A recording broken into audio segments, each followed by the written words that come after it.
The lecture is called The Spiritual Growth and the Change in Sexual Polarity. I think the ordinary opinion regarding sex is that sex is a quite isolated phenomenon in connection with man's personality. That it is a kind of a secondary phenomenon, you could say a mere addition to man's personality. But due to Martinus cosmology, you will hear and understand that sexuality is an integrated part of man's personality. Observing sexual life in modern states, for instance in Scandinavia, I think that's a home of pornography. Observing sexual life here, we see that sexual subjects and issues are very much in these days. No field is more interesting. In no field you can get more scandals, more excesses, and more derangements. And of course, on your way in your evolution from the animal kingdom to the real human being, having cosmic consciousness, you have to get a lot of experiences within the sexual field too. Most people, I think, and especially young people, have the dream of romantic love. They hope they are able to find a person of the opposite sex and will be able to live in harmony throughout life with this person. And this is in accordance with the ending of most fairy tales, you know, and they lived happily to the end of their days. But the problem is this dream realistic? And I think we must confess that most we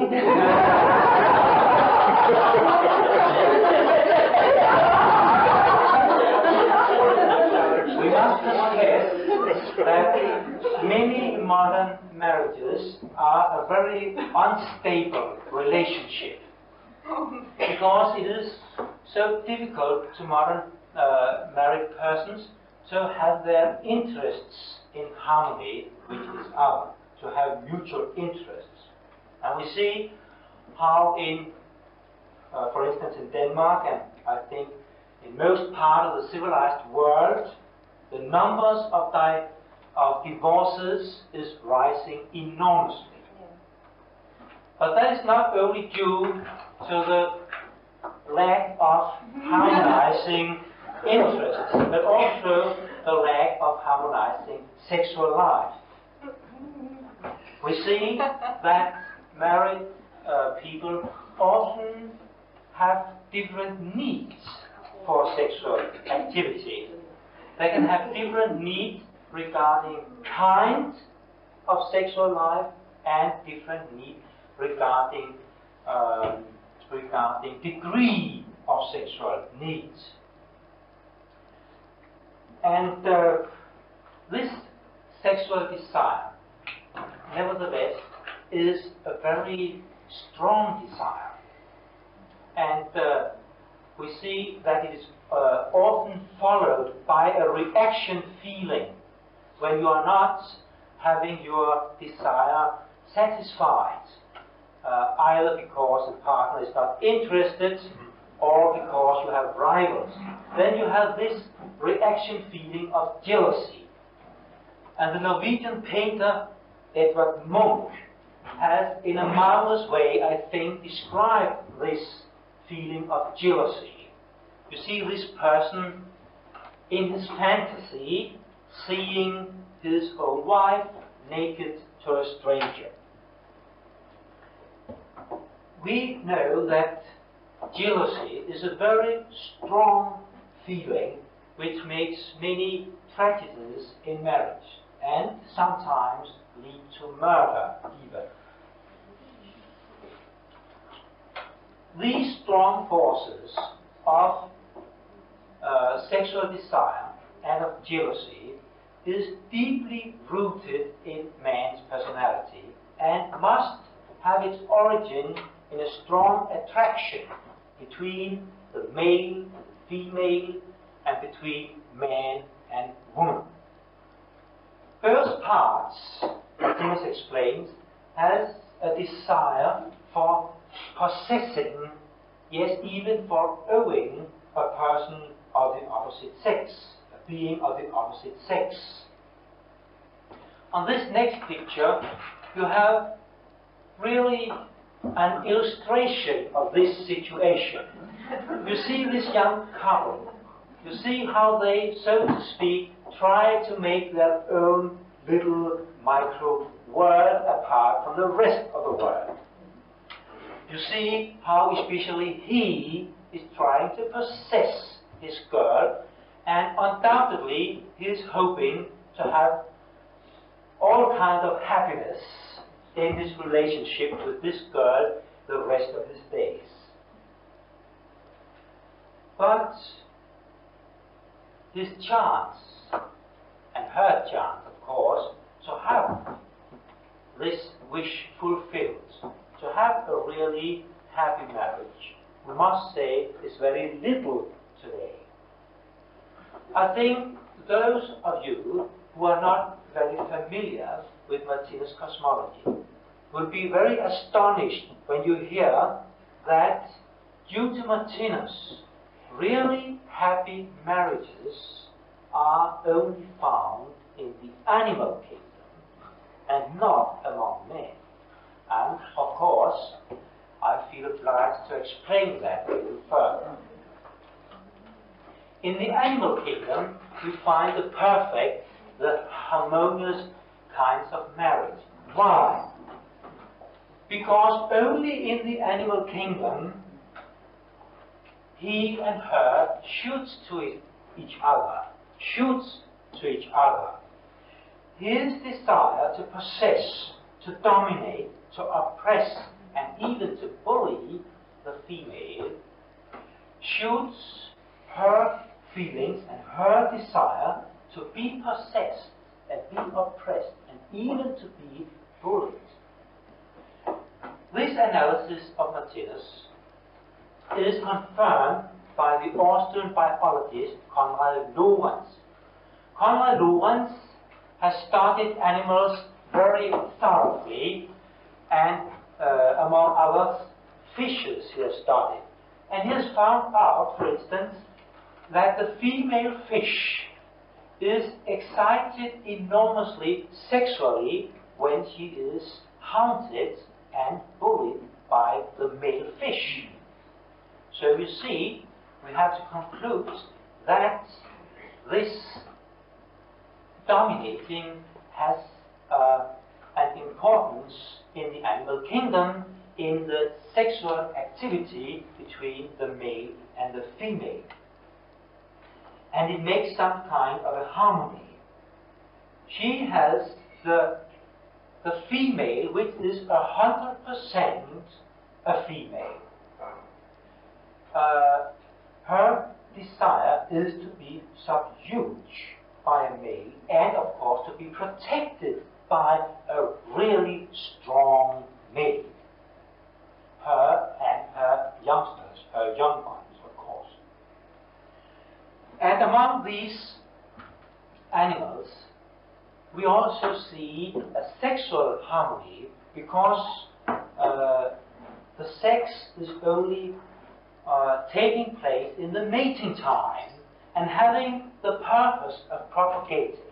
And both parts are having only this interest to make this animal family. They have no interests outside of marriage, no interest which could compete with that interest inside of marriage, contrary to men. So, in Martinus' analysis, the zone of real happy marriage is in the animal world. The pivot, or the hinge, around which all life all existence in the animal kingdom is turning is the sexual function, Martinus explains.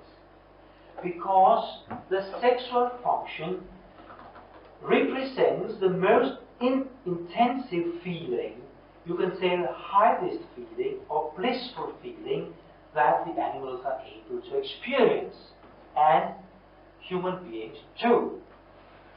And this pleasant feelings is, Martinus explains, in reality a small display or a discharge of a divine intuitive energy.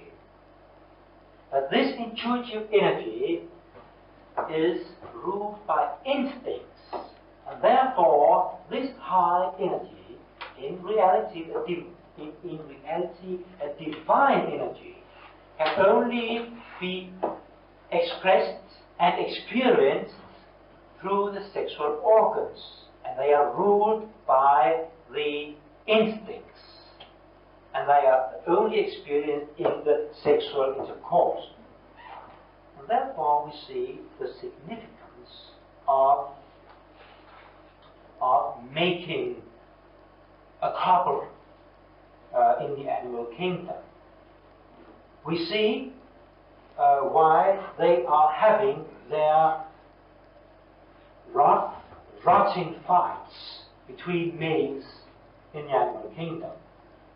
And we see why jealousy in this kingdom and among men is so violent a feeling and can have so violent reactions. Martinus explains that jealousy, in fact, is the very root of evil. The very root of evil. Because it is based on a competition in the animal kingdom and among primitive men. A competition for attaining a glimpse of this higher energy through your sexual organs.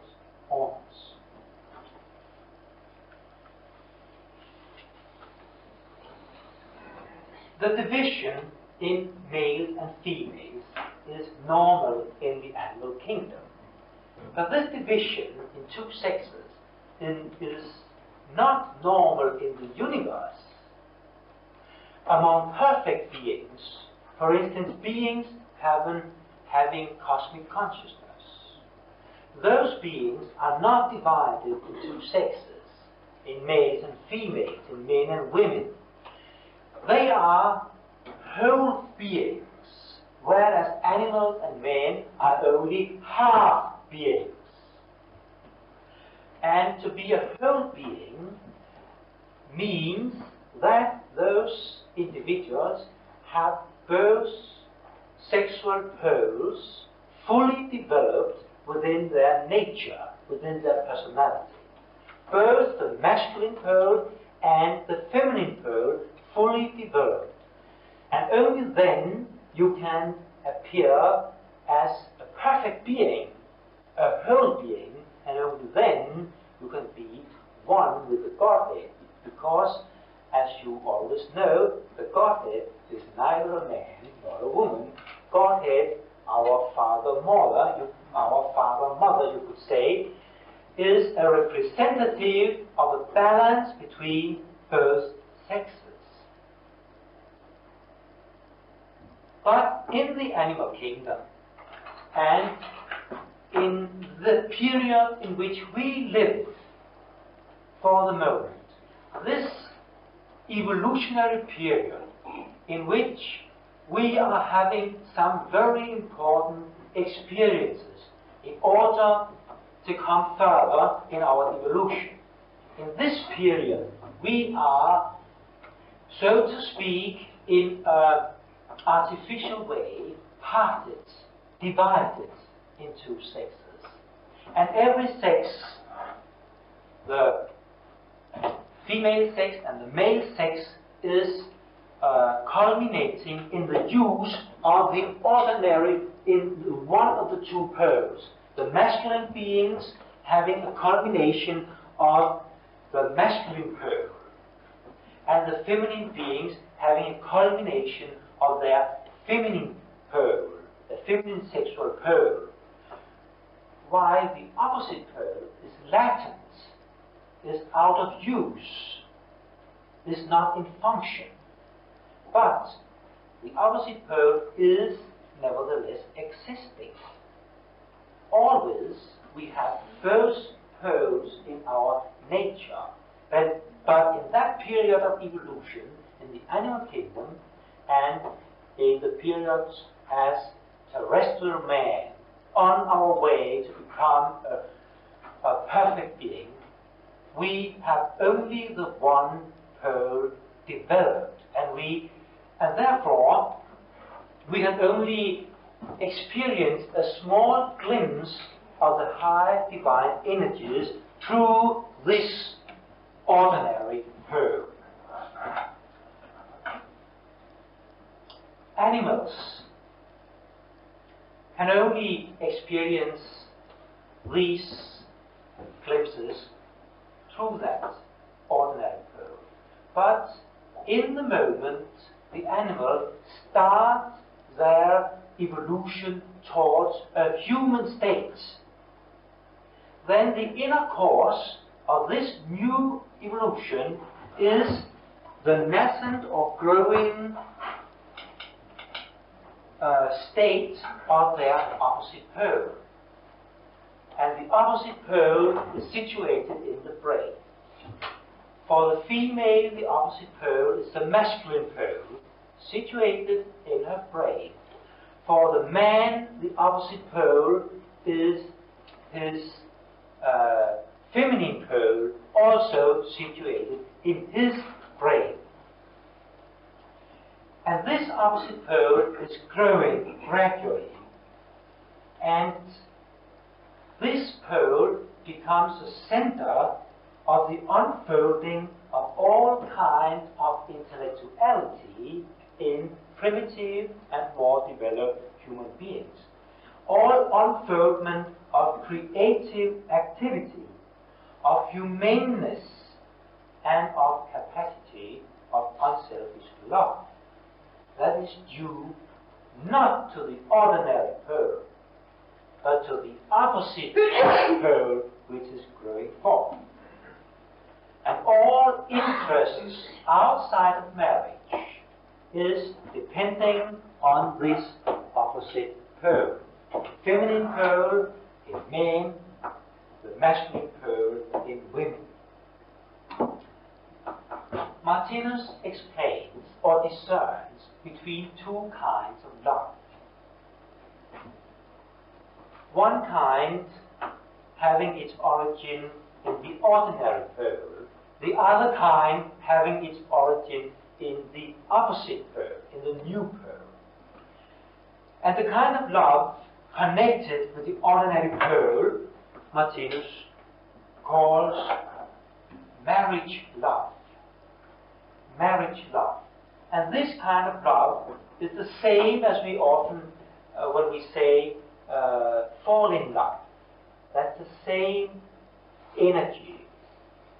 And this kind of love is, Martinus explains, in reality selfish. It is seeking itself. And we have, and we see that because this marriage love, very often, when it is not returned from the other part, then we see how this kind of love can change into its opposite, can change into anger, and can change into hate, passing a feeling of jealousy. And that is an unerring sign, I think, that this marriage love and this falling in love, with its origin in the ordinary pole, is not really unselfish love, but is, in fact, selfish love. Contrary to that unselfishness which is affected by the opposite pole, only that can be really unselfish. You know it as charity, love of one's neighbor, Martinus liked the expression translated into English, all love, the feeling of all love, with no favorites, just the tendency to love everybody, whether you are man or women, whether you are old or young, whether you are animals or you are human beings, and loving the nature and loving God, of course. That is two kinds of love, with quite different identities. In this analysis, I think we have the cause of the unhappy marriages in the kingdom of man today. Firstly, we will see that the married people seldom have the same need of sexual life. And when that is not the case, the one part must have a surplus of sexual needs. And in this situation, he or her can either suppress this sexual needs and eventually sacrifice it in order to have harmony in the marriage. Or you can have this sexual needs, this surplus, satisfied elsewhere, and then it will mostly give rise to jealousy. So you see, in both cases, this disharmony between sexual urge or sexual need will give disharmony in marriages. And don't think that the sexual need will decrease in your evolution. Many spiritual movements are telling that. But that is not in accordance with Martinus' analysis. Well, in periods of your life and your life, you can be in a state where you are feeling a very low tendency towards normal sexual life. But it will return, because generally this sexual activity from the old pole is also increasing during the evolution. Moreover, the situation in marriages is complicated because jealousy may often arise between the ordinary pole in the one person and the opposite pole in the other person. Between the ordinary pole in her and the opposite pole in him, and vice versa.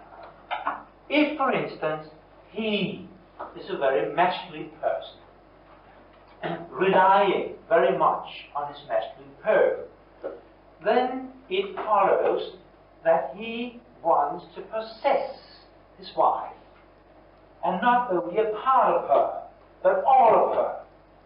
And if then she, on account of her opposite pole, is having interests outside of her marriage, that may be her work, that may be art, that may be religious interests, spiritual interests, or other kinds of activities. Nevertheless, if she is absorbed in some kind of interests outside of her marriage, then this man will and must feel jealous towards this extra interest outside of marriage. And that will give problems in the marriage. And if they should fulfill a reasonable, satisfying marriage, they have to find some kind of a compromise in their marriage. And of course, the opposite situation is very normal. That if she is relying very much on her feminine pole, that means that she wants to possess a man and the whole of that man. And if he has interests outside of his marriage, then she will feel jealous towards or against these interests. I think these analysis of the two poles gives the key to understand why human beings are not as happy in marriage as animals are, because in animals things are not so complicated. In our world, among humans, you have to find, in order to have a reasonable, satisfying marriage, you have to get a harmonizing not only of two poles, but of four poles you have to harmonize. The two ordinary poles and the two opposite poles.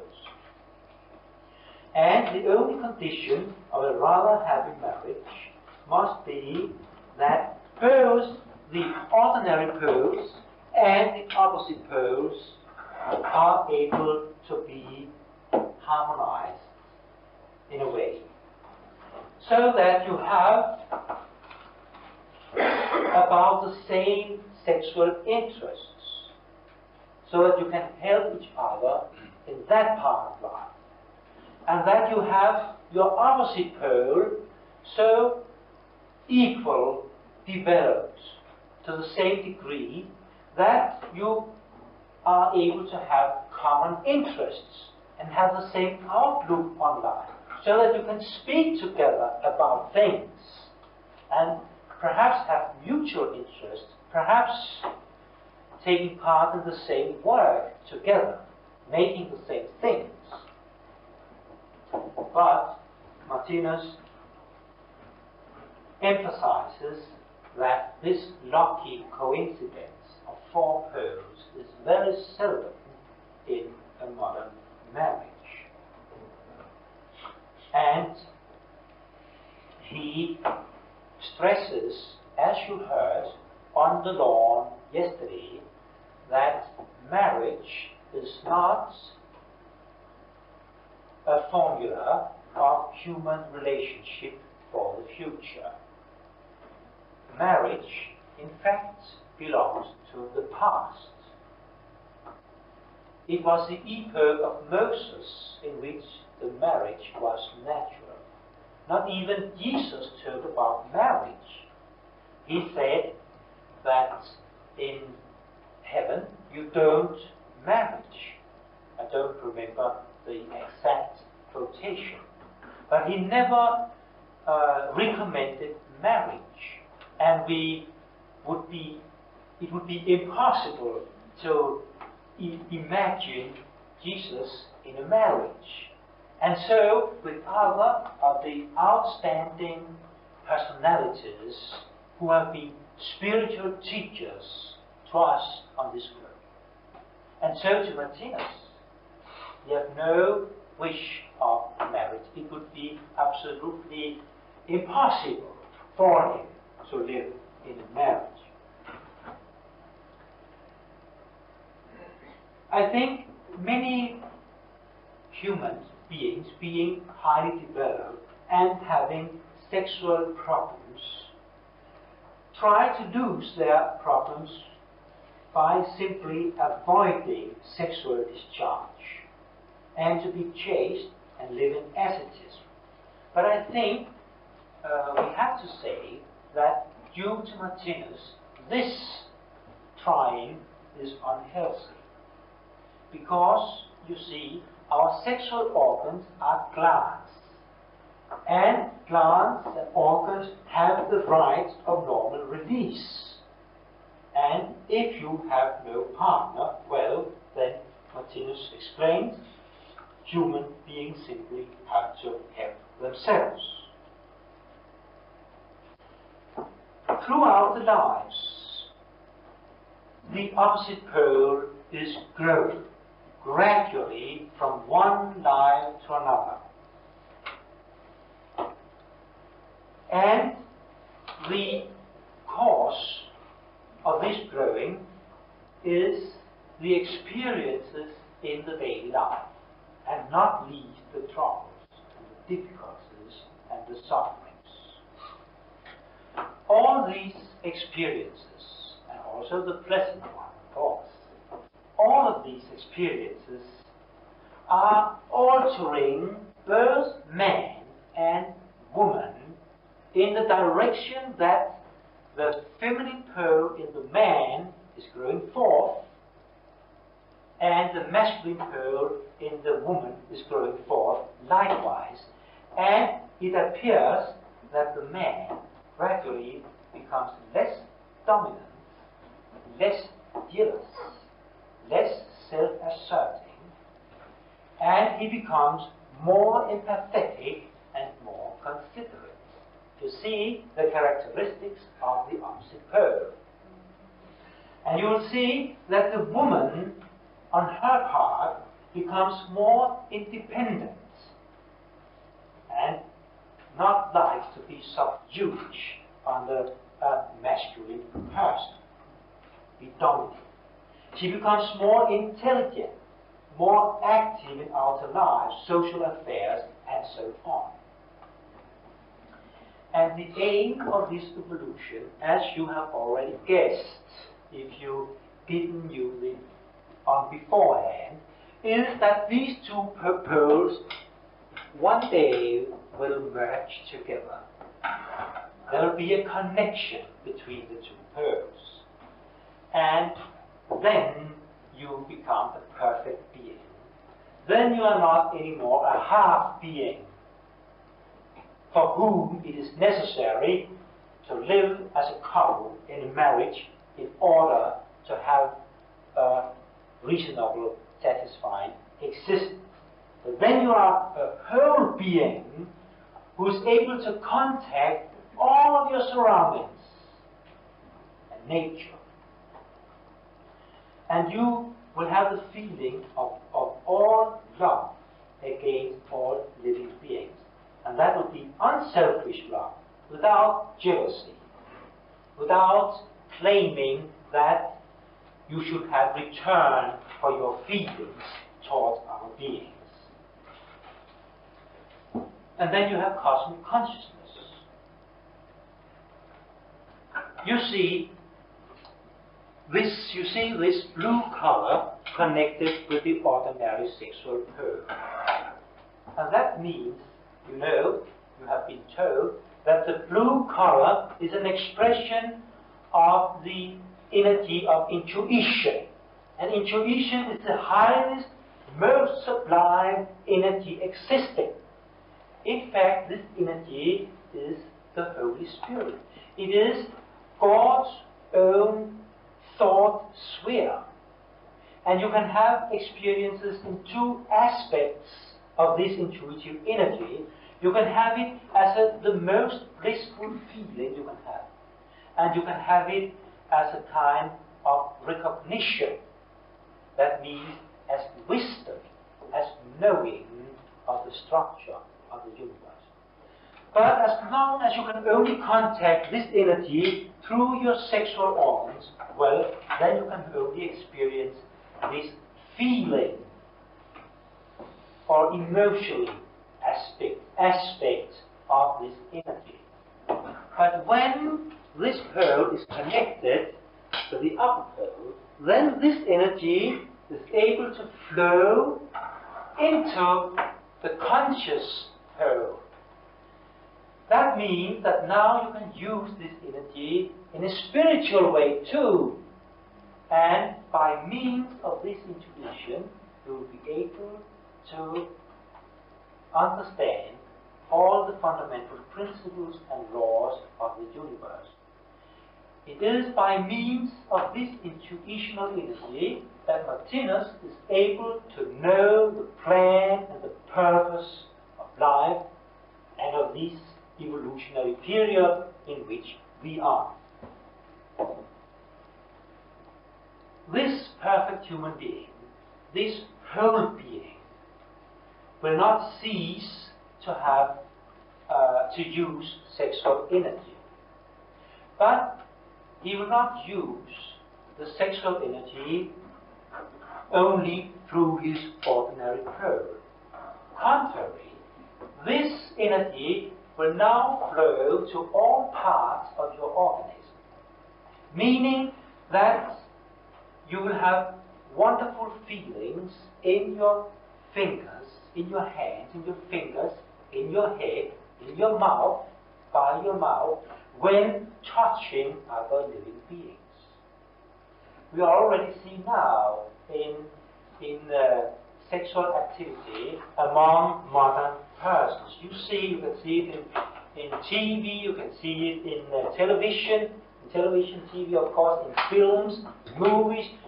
You can see how this touching of your lips to other beings is becoming more and more important. Is having an importance which it did not have on a more primitive level. On a more primitive level, the sexual discharge was only released through your sexual organs. But gradually, as the opposite pole is growing, you will feel more and more urge to have contact through all of your body to other living beings, to other humans.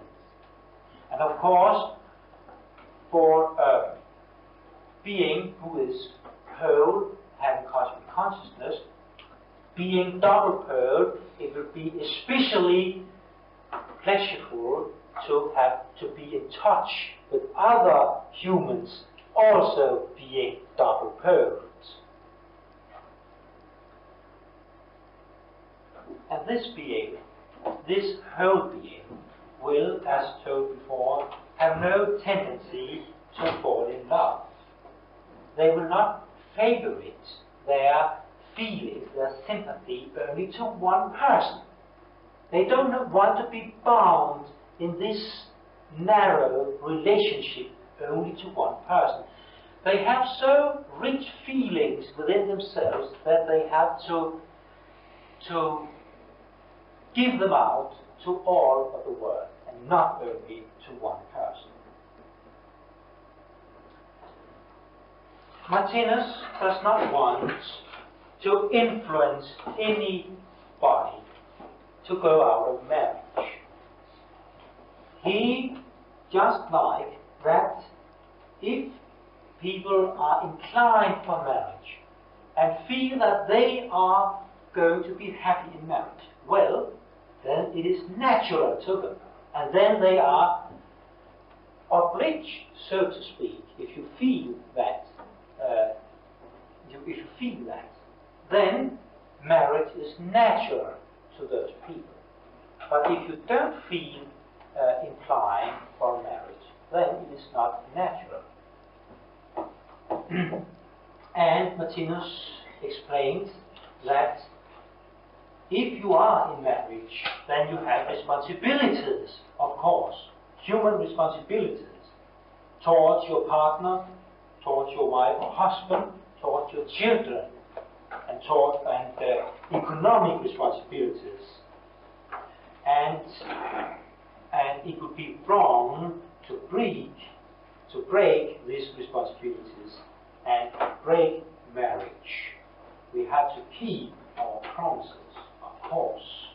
We have to be honorable persons, whether we live in marriage or not. And it is better that you eventually yourself are suffering than make others suffer. But to Martinus, it is important to outline our future. That is his mission. It is his mission to, so to speak, to make a map of our coming evolution, and to tell that gradually we will grow out of marriage. And I think it will be very valuable to us to know about these analyses, so that we have the possibility to understand the feelings and the tendencies in ourselves as they come forth and appears gradually. Yes, I think I'll stop. Thank you.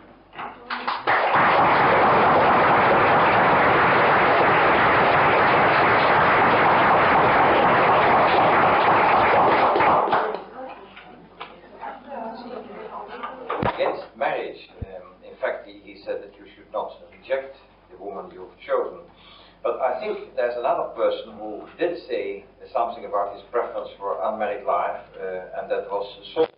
And I'm sure maybe you may be mistaken about this. Saul actually in his letters said that he preferred marriage, but he was very careful to add that that was his own feeling, and that it did not come from the Holy Ghost or from any teachings of Jesus. But he very clearly said that he preferred unmarried life. Do you remember once Jesus once his family came to him, and somebody told him, well, your family is here in order to talk to you. And then he said, who are they to me? Oh, that's me. But that's completely different. That doesn't mean that he didn't mean that he didn't want to cast a certain reflection on the family. He meant to say, I'm here for a certain purpose, and even my mother and my brothers can't keep me back. That's right. Sven, Yes. at another time he was being interrogated about, they were trying to trap him Yes. about his belief in eternal life or the resurrection.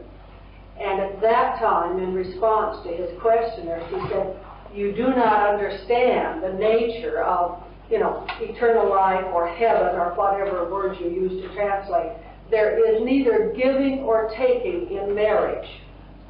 And I would understand from Martinus that this is the level at which he's talking. It's the level of cosmic consciousness. Yes, yes. And Jesus said at that point, there Yes, is neither yes. giving or taking in marriage. Yes, and it was that quotation I referred to. Yeah, but I don't think you can't take it in this connotation. No, of course I understand. He rather referred to heaven. And to a new way of looking upon things, Yes, yes. Well, yes. But perhaps you heard Martinus yesterday on the lawn speak about marriage, and after his intuition, it will go that way. Within 2,000 years, we will see how they will develop quite a new form of incarnating by materialization. Because marriage at that time will be very seldom. Yes. It seems to me that there's a real relationship here. I mean, for me, it is not difficult to see that relationship between Jesus' use of, heaven and Martinus' use of cosmic consciousness.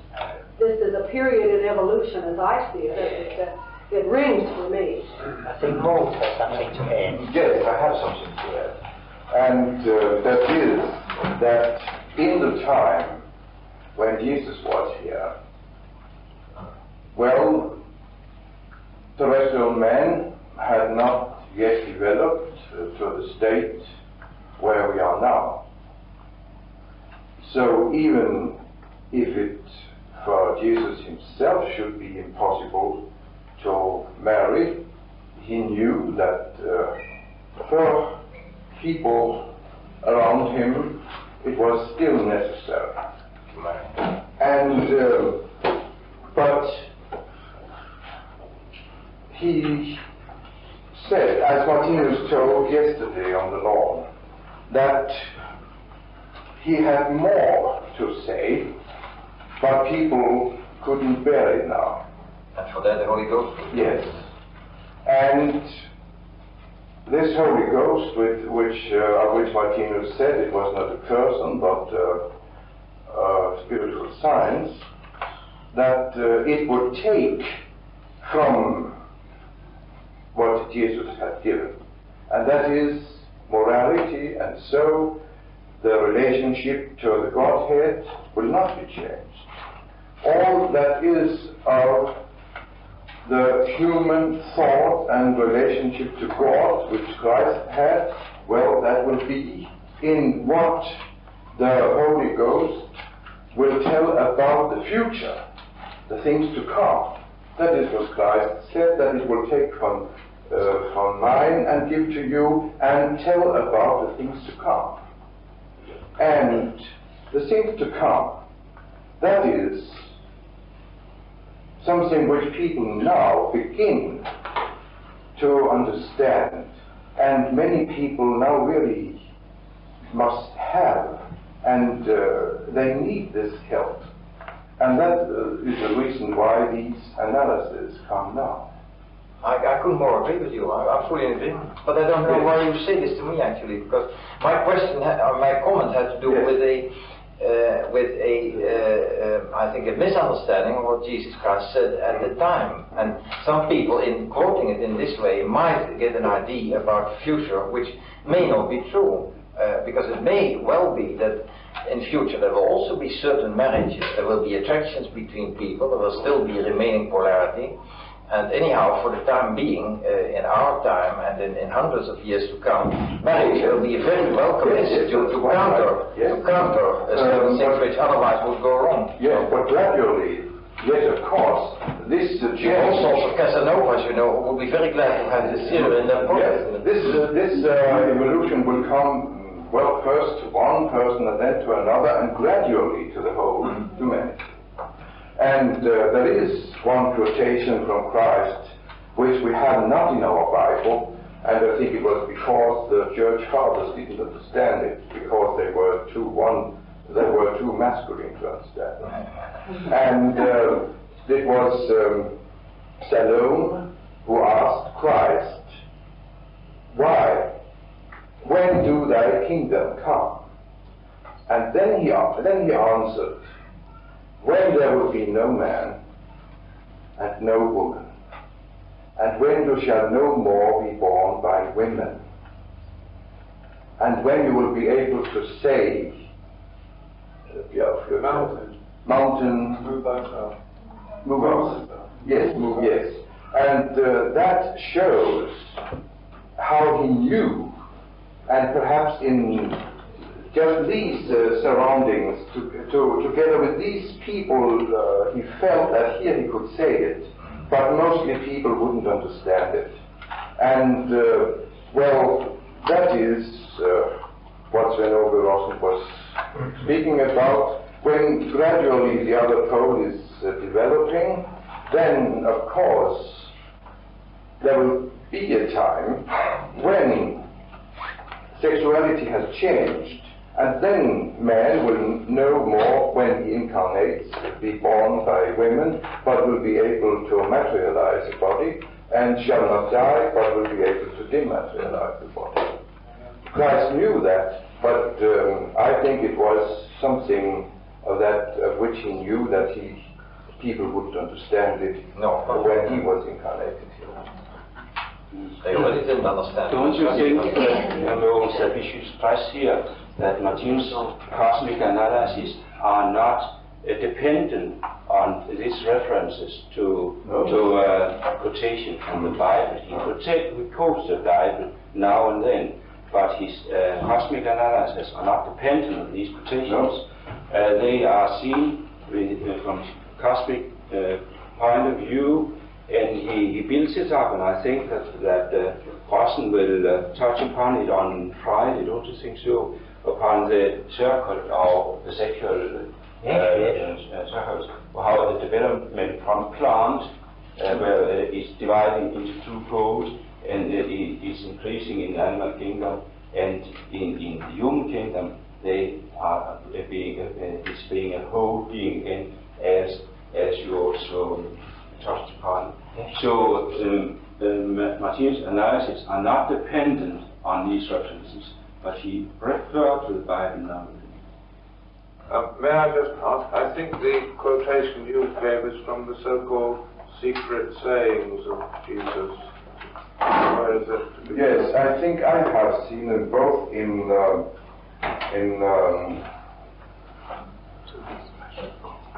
Thomas. The Gospel of Thomas. The Gospel of Thomas, yes, and in the Egyptian Gospel. Yes. I have read it somewhere. Yes. Yeah. Okay, yesterday, Roland, I think you mentioned that there would be sufferings caused by the various stages of evolution. And I can see this from what Sven has said today in regards to the children that are born. Who will be responsible for their care, their education, and so on? Has there been any writing or ideas from Martinus in this regard? What does happen? What will happen? Well, you are quite right that this transformation of the pearl will give troubles. Parents will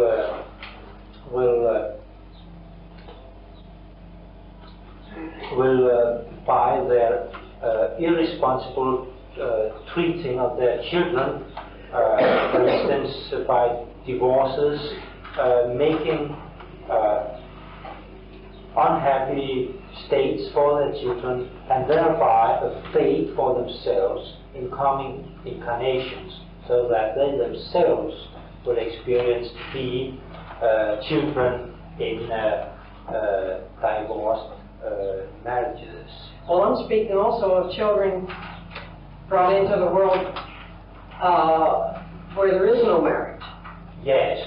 It doesn't, there's no divorce involved there. There wasn't a marriage in the first place.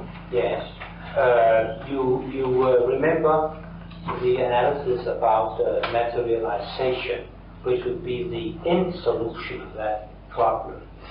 In the long run, we'll be able to materialize beings from the spiritual world just into this physical world, and they need not go through a childhood. They are incarnated as grown-up persons at once. But in the meantime, we will have all this mixing, all this which is giving a lot of experiences, and much problem, but which fits the pattern of our evolution, and which is necessary for us, because we have to gather all these experiences in order to be perfect human beings. A perfect human being, a being with cosmic consciousness, must be a being knowing about all these problems through these thousands of years, and he can only be cognizant or knowing of these problems if he has been through such an evolutionary period. And there's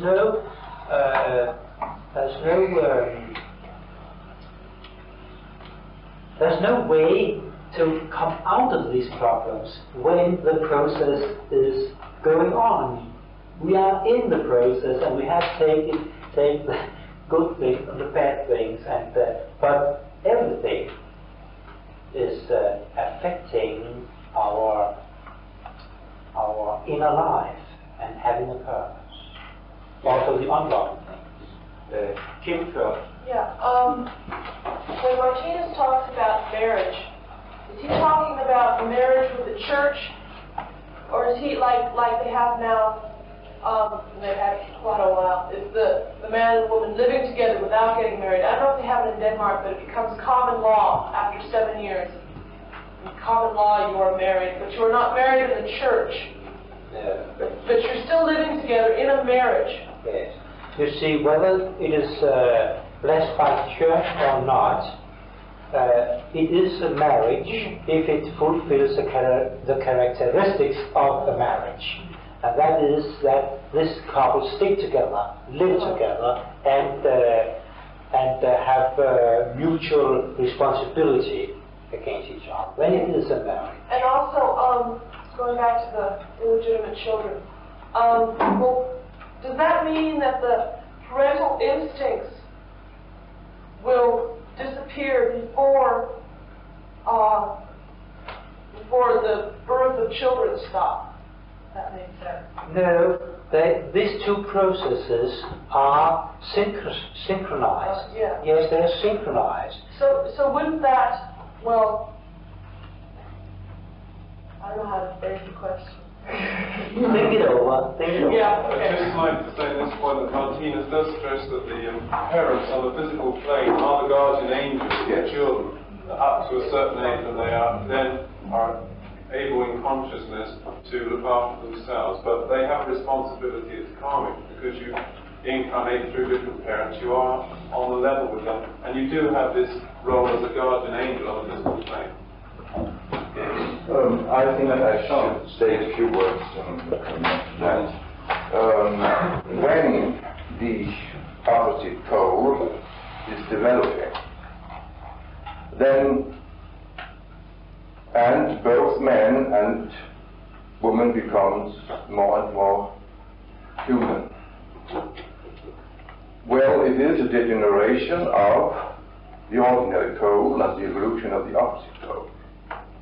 And gradually it will also be combined with the conscience of the beings and the understanding of their responsibility. So that they understand that when they get children, they primarily have a responsibility in relation to the children.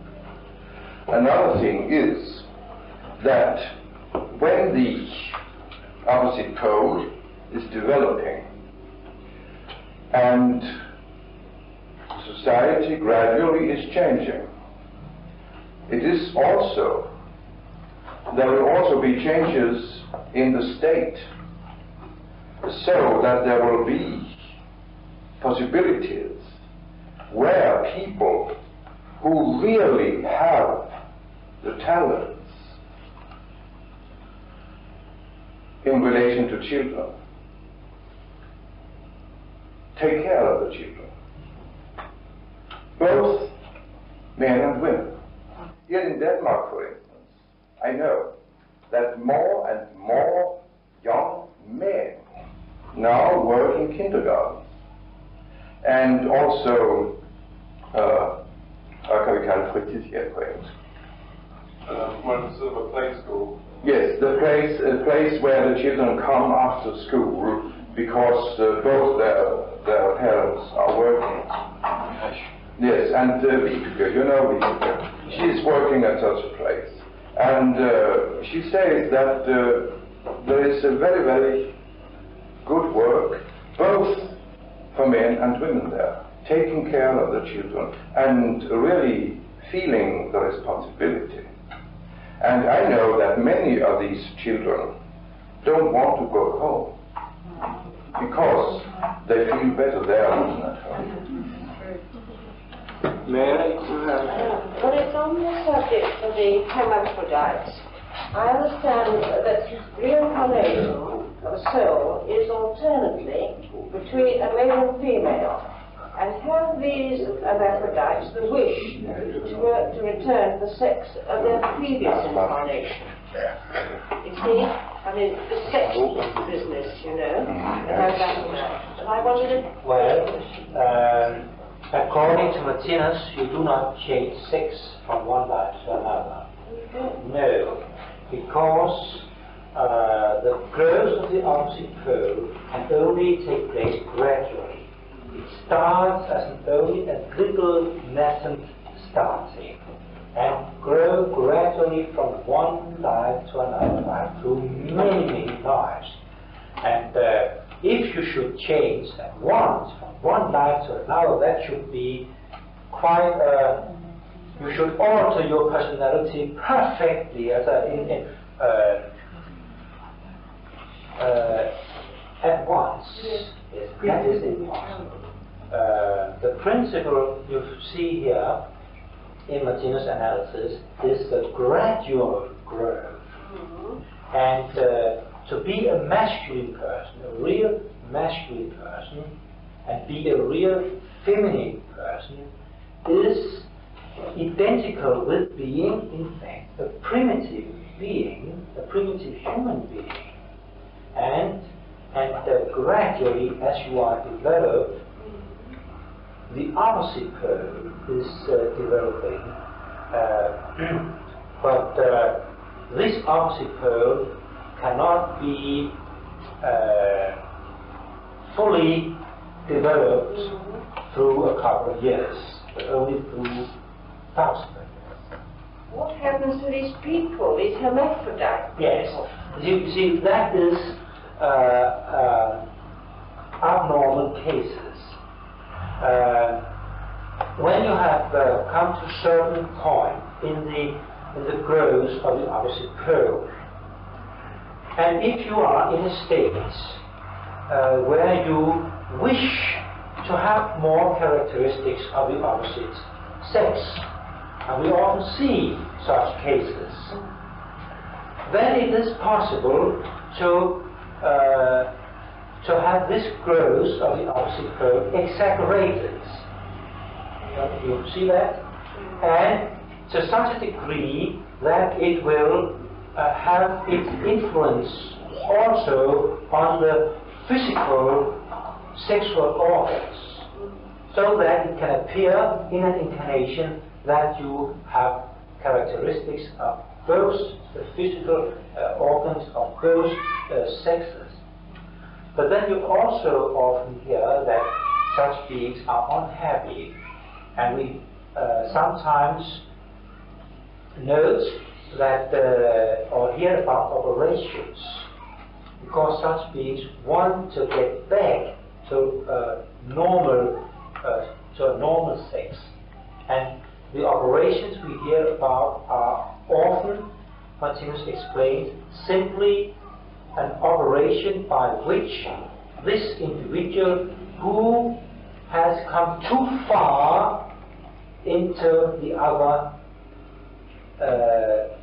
pearl's domain is taken back to his normal pearl, so that he again feels like a man or a woman and can continue the mental growth, and that's the point, the mental growth of the opposite pole in a more harmonious way. Very much. I wanted to ask if Martinus has spoken about the when the two poles meet. Is this similar in cosmology to the concept of the raising of the Kundalini fire? Yes, the Kundalini fire, Kundalini fire, in Danish Kundalini fire. Yes, that is the fire from the ordinary pearl rising. But I think it's important to stress that Martinus emphasizes the opposite pearl growing. I think many Eastern movements are misusing the forces from the ordinary pearl rising. But for instance, through meditation. And that is one of the reasons why Martinus not recommend meditation, because it can give some kind of a shortcut. Is that the right word? Shortcut? Yes. Whereas the connection between the two poles must be based on the growing of the opposite pole, the intellectual pole. See that? Yes, Kim? There's just one thing I want to set clear. Mullins said a little while ago that the opposite pole will grow and the original pole will degenerate. Now, with Good. I said it, but it wasn't explained good enough. The sexual pole as a physical organ will degenerate, but the ordinary pole will also grow, but the physical organ will degenerate. Thank you. Yeah. I think it's important to stress that it is the source of all creative power, this circle, and it is based in this energy, and it has to do with artistic creation. And if you could explain that, I think maybe a lot of people will find that sexual energy based on the pole which is dominant in a person sort of disappears after that, as Hume said. I think it's, the sexual energy goes right through the universe. Will you be touching on that on Friday? I don't catch the problem. No, it's just another problem is clarification. Yes. So this sexual energy is a primal energy Yes, in the universe. a universal energy, Yes. just like intuition. Not just based in the physical. No, of course not. It's a universal energy being all over. And it is the thought sphere of God. The thought sphere of God penetrating all things, and this sphere can be experienced in two ways: as a blissful feeling, for instance, through sexual organs, or through a chalice. And it can be experienced as wisdom, as recognition through the brain, through intuition. I think we should stress here that Martinus at the moment is working on analysis on the subject of this change, because it has taken, it has developed very much during the latest years. We have had free abortion here in Denmark, and he is writing a lot about this at the moment, also about all these means you use to prevent having children and the results of the use of these. There are a lot of complicated problems in this respect, and Martinus finds that it's time to disclose all this and write so that those who have difficulties in such speed can have information about the change and the various steps in this evolution.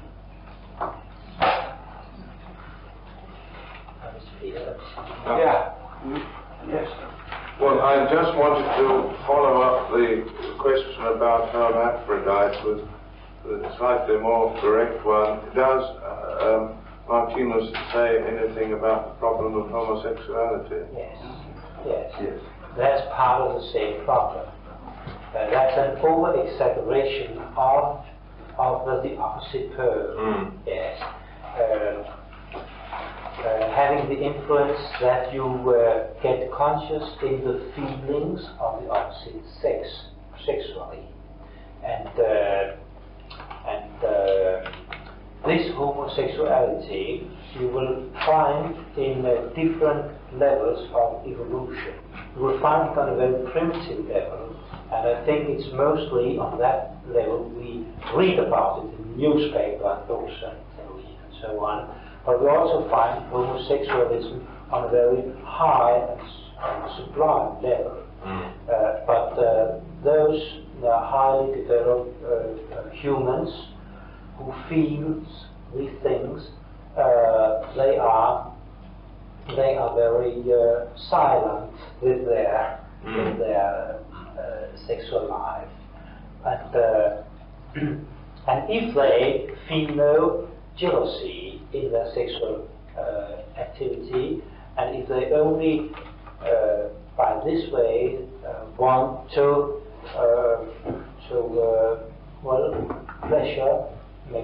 make pleasure to another being, and have full responsibility in its sexual contact, then it is not a derangement.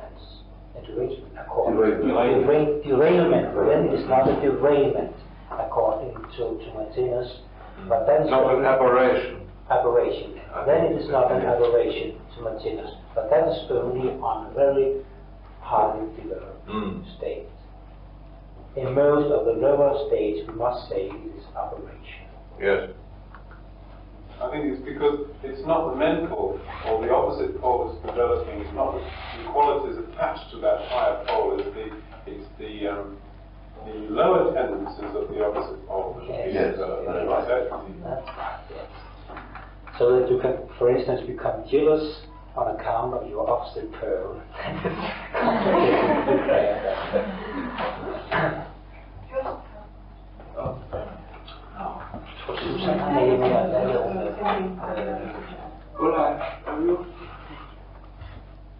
siden af, helt ude.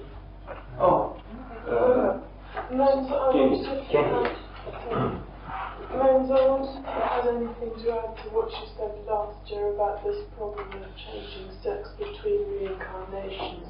Because there's an awful lot of evidence that one does do this quite often, and not simply as a derailment, but quite an audience.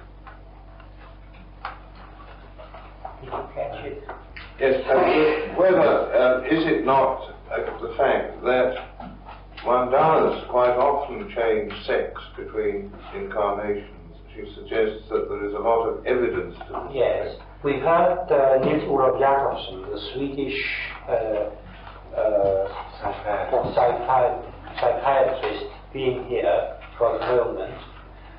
From his research, he has the figures that 10% in his material, you would see a change from one sex to another. But you don't know whether these examples are representative for all of a population. But may I clarify that? Does he mean that he believes in reincarnation? He believes that in 10% of the cases that he has investigated. In 10% of the cases where people have told about a former incarnation. Remember. Yes. Det är alltså människor som har dött unga under svåra omständigheter i sjukdom. Yes. Separat.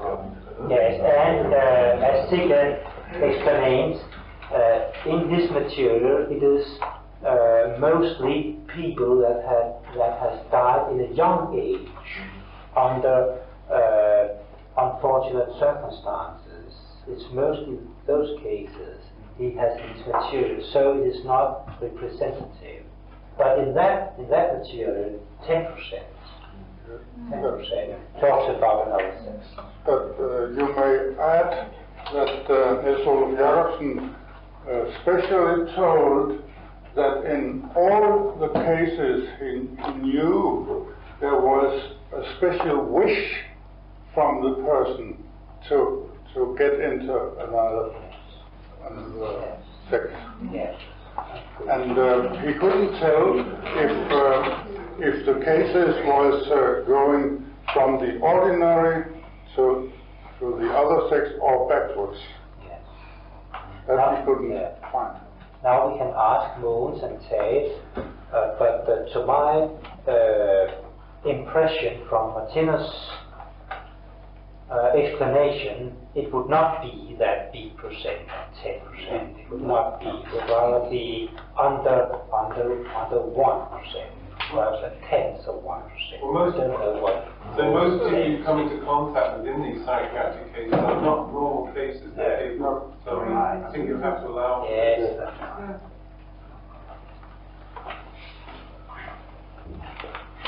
I think that, what do you say?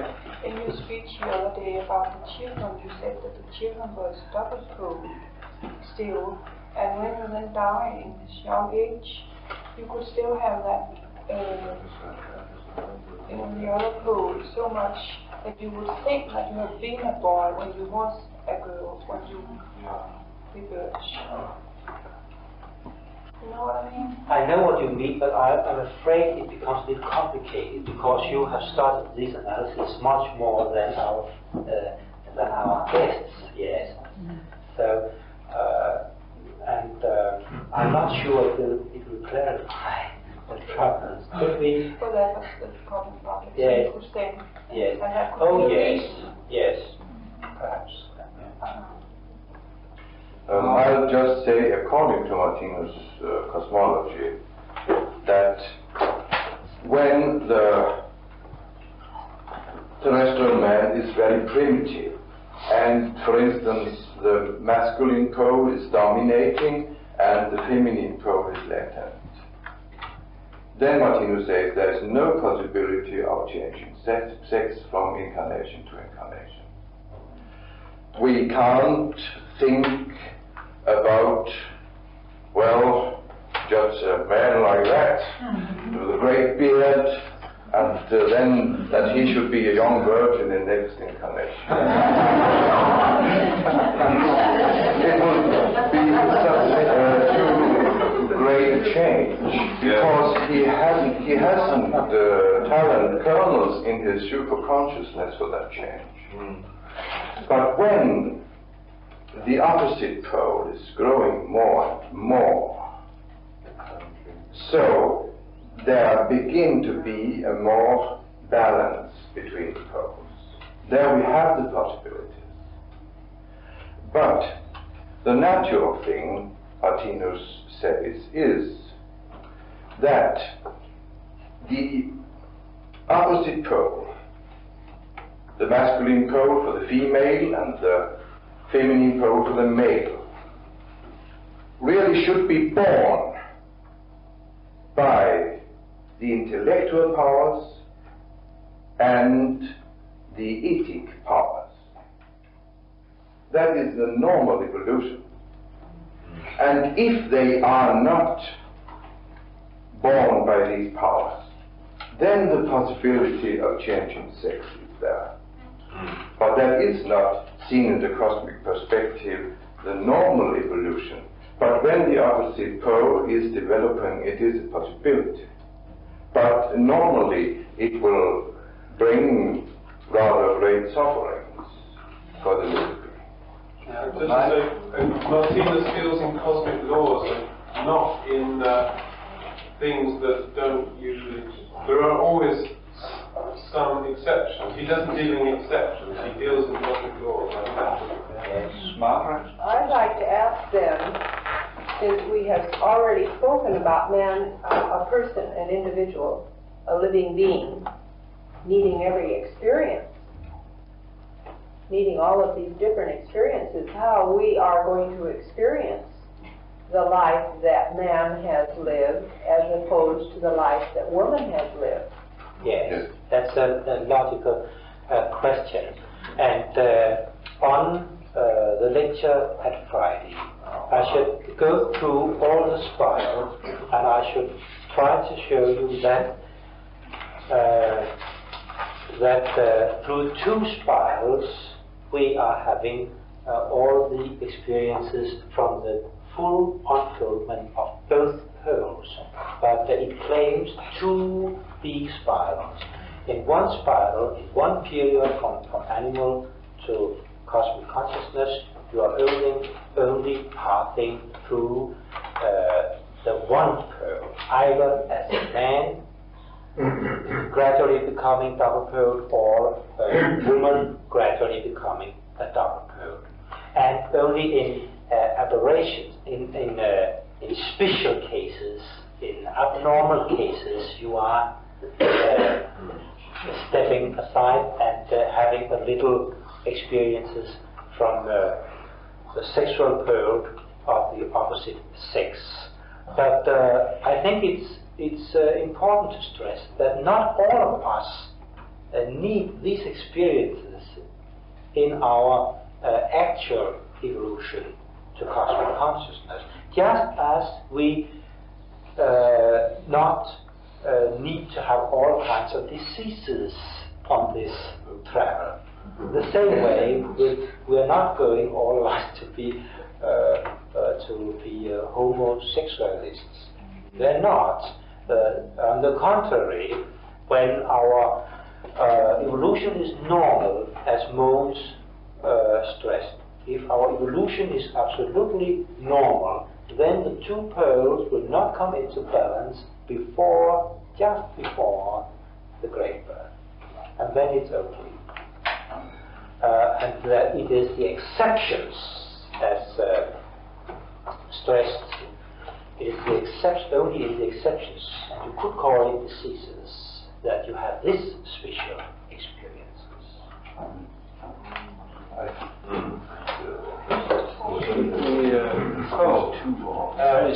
This question is not really mine, but there have been several remarks about the evidence goes to show that, and it so on, about incarnation either being alternating between male and female or otherwise, how do people gather information, evidence, I mean, that was talked about over here, for reincarnations? How do they get these evidences that we're talking about?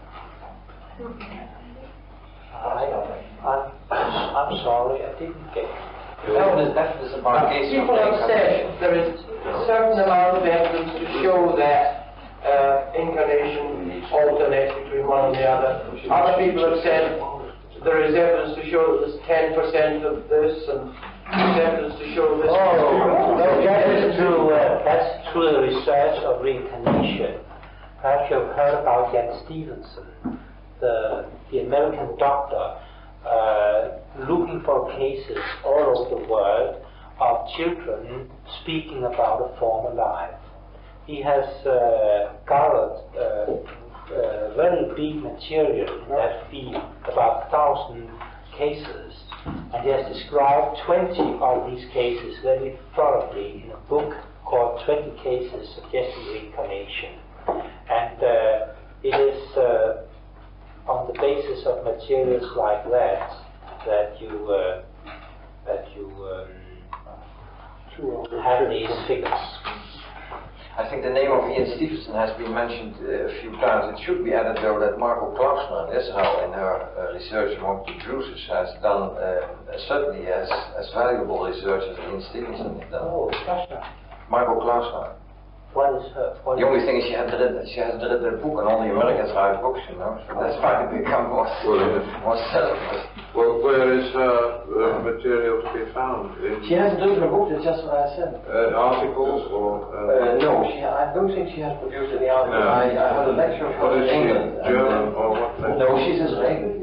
Oh, she's the head of the Parapsychological Society in Tel Aviv. I see, yes. President. Well, that actually will publish. Yes, I think it was first.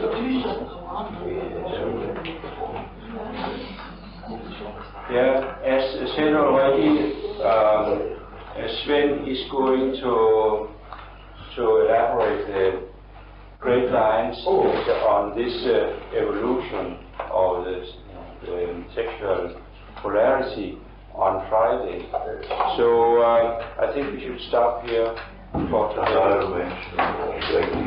Yes, and Moses will also mention or touch upon the subject tomorrow in his lecture.